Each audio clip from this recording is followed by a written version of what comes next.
That scandal took over the national attention for months. George W., first term, seen as a president who tried to protect his citizens against a terrible enemy. Success. George W., second term, a rocky presidency, very unpopular, but he escapes the danger zone just barely. This danger connotation for George W. on his second term, which we are in now, this danger connotation, as he barely escapes it, is for the next presidential term, the 44th. The next president of the United States is scheduled to die in office.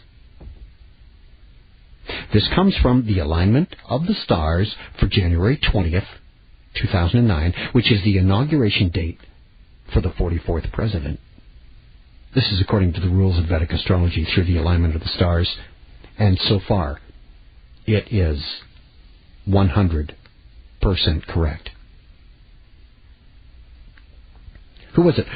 Ralph Emerson, who said, most of the great results of history are brought about by discreditable means.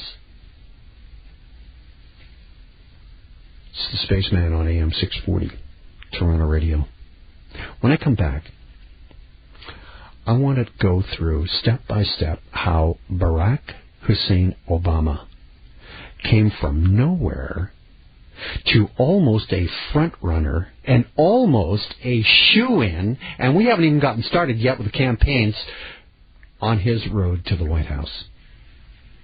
It's going to astound you when I reveal the facts to you that he is not only related to the President of the Confederate States for its entire history, Jefferson Davis, but he is also related to British royalty. It's coming up on AM 640, Toronto Radio, on A View from Space.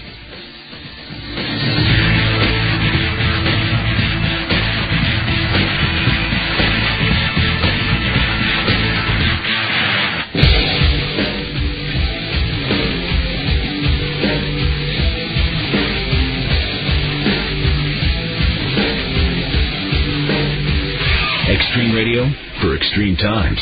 This is A View from Space with the Spaceman. AM 640, Toronto Radio.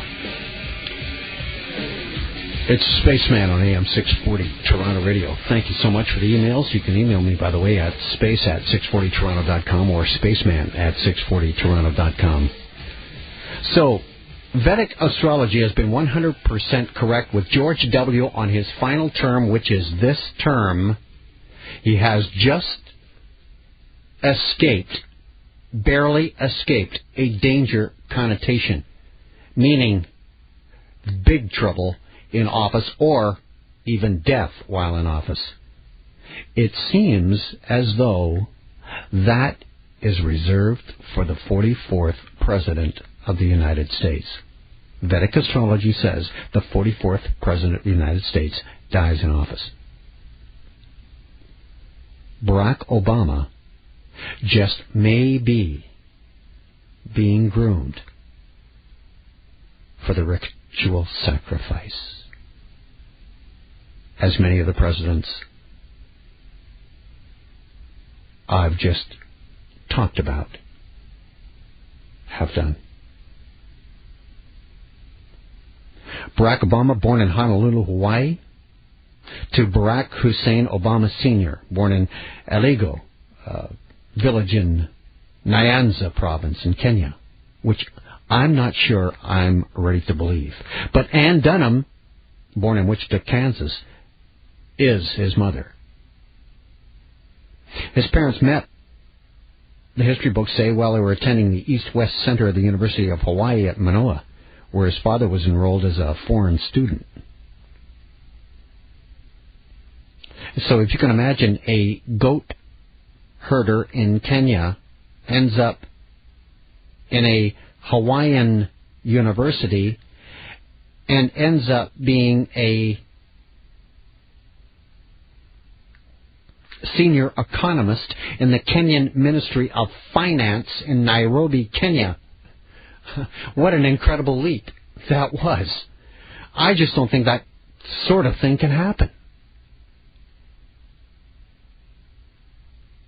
And I believe, like a lot of Illuminati kids in Hollywood, where they have their fathers going missing early on, actually have a different father. And it's hidden lineage. When Obama was 2 years old, his parents separated and later divorced. His father went to Harvard to pursue PhD studies, eventually returning to Kenya. They say his mother married an Indonesian foreign student, Lolo Soretoro, and together they had one daughter who was married, incidentally, to a Chinese Canadian. The family moved to Jakarta, where Obama attended local schools from ages 6 till 10, and this is where they get the dirt that he was in Islamic schools being indoctrinated into Islam. He then returns to Hawaii to live with his maternal grandparents. See, his mother died, and his father died.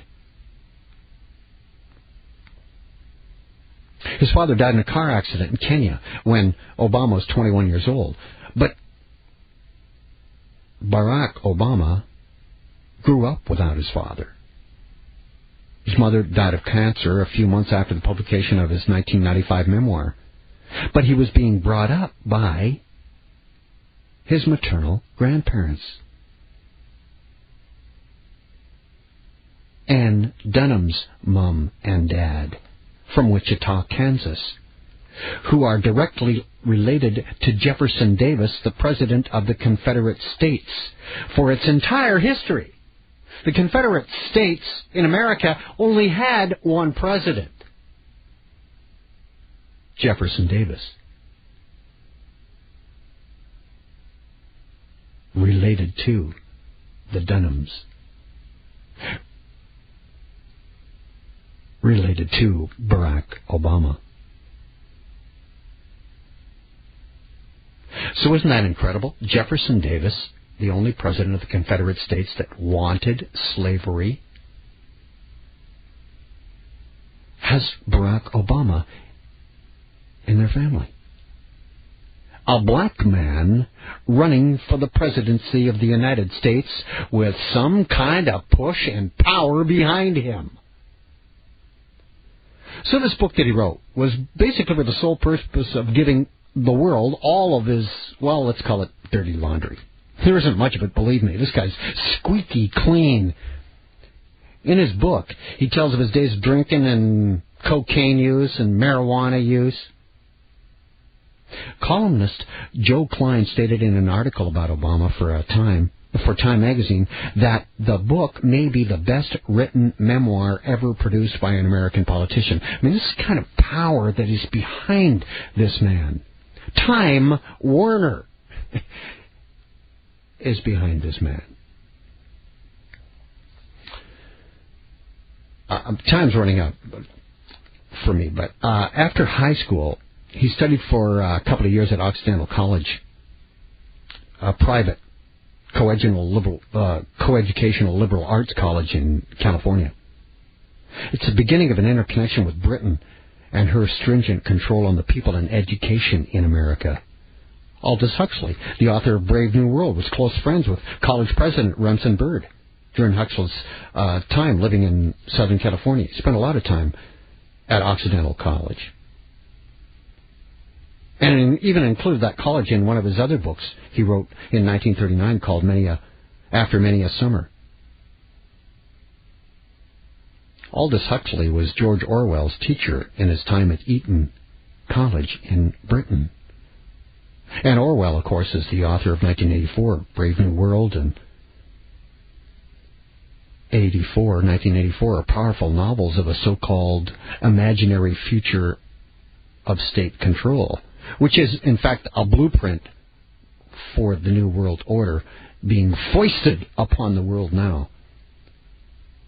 Aldous Huxley's first wife, Eileen, was even a student of John Ronald Reuel Tolkien, J.R.R. Tolkien. He taught at Oxford.